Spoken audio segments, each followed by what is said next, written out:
Sa panahon ngayon, maraming kwento ang tila sa pelikula mo lang maririnig.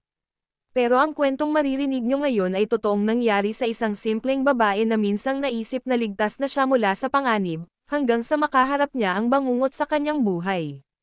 Pakinggan nyo ang buong kwento at maging aral nawa ito sa lahat. Ako ngayon ay isang 25 taong gulang na babae, pero noong nakaraang taon, nagbago ang lahat sa buhay ko. Kasama ng boyfriend kong si Andrew, lumipat kami sa bagong bahay. Isang simpleng bahay sa tahimik na lugar sa labas ng syudad, isang oras ang layo mula sa dati kong tinitirhan. Maganda ang paligid, may mga bundok at hiking trails ilang kanto lang mula sa amin. Gustong-gusto ko doon. Dati kasi akong nakatira sa maliit at siksik na apartment sa gitna ng lungsod. Maganda rin naman doon sa sariling paraan, kasi lahat ay walking distance lang, trabaho, kainan, at coffee shop. Pero gusto ko ng pagbabago. Sa liit ng dati kong tinitirhan, halos pareho lang ang binabayaran ko sa bago naming bahay. At higit sa lahat, hinahanap ko na talaga ang katahimikan. Pero may isa pa akong dahilan kung bakit masaya akong umalis sa syudad, may mga nakakatakot akong karanasan doon na hindi ko malilimutan. Hindi naman talaga ako paranoid dati. Inisip ko noon na wala akong dapat ipag-alala. Maliwanag ang kalsada, may mga pulis pa nga na umiikot. Hanggang isang gabi, habang nilalakad ko ang aso ko, isang Labrador Retriever, bigla akong nakaramdam ng matinding takot, yung tipong parang hinahabol ka kahit wala namang dahilan. Sa kagustuhan kong makauwi agad, dumaan ako sa isang shortcut na madilim at makipot na eskinita. Alam kong maling desisayon yun.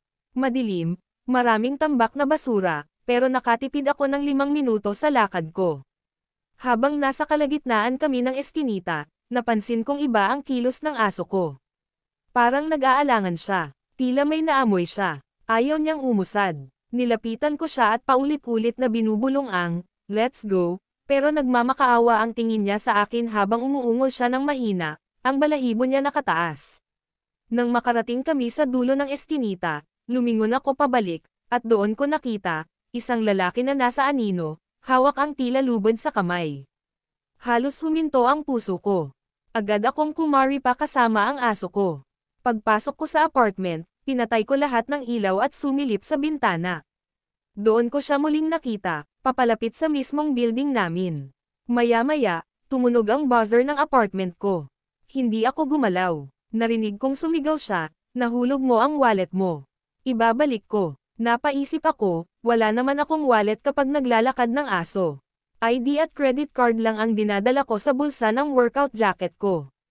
Hindi ako sumagot. Alam kong delikado. Pagkaraan ng ilang araw, pauwi ako mula sa trabaho, hating gabi na.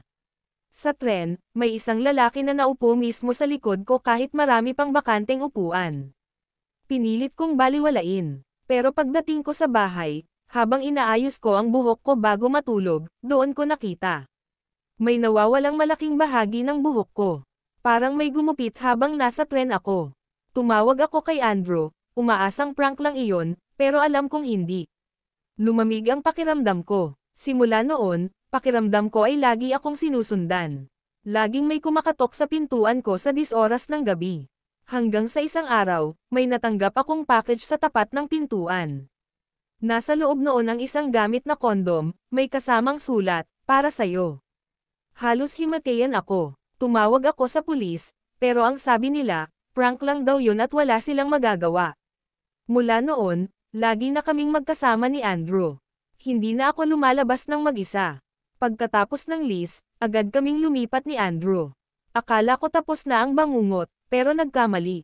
Ako, isang hapon ng Sabado, nagdesisyon akong mag-hiking mag-isa, kasama ang aso ko. Sa kalagitnaan ng trail, lumitaw ang isang lalaking matangkad na hindi pamilyar. Hindi siya mukhang hiker. Ang aso ko, biglang tumigil at nakatitig lang sa lalaki. Nang hinayla ko siya palayo, narinig ko yung lalaki na nagsalita ng malutong, "Nagustuhan mo ba yung regalo ko?"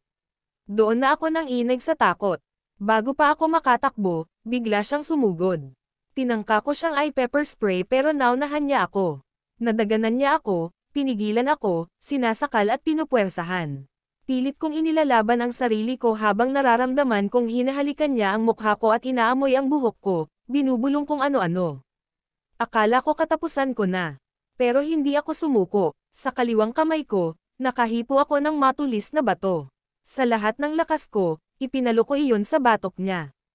Agad siyang bumitaw at doon ako nakatakbo. Hindi ko na inisip ang backpack ko o ang cellphone ko.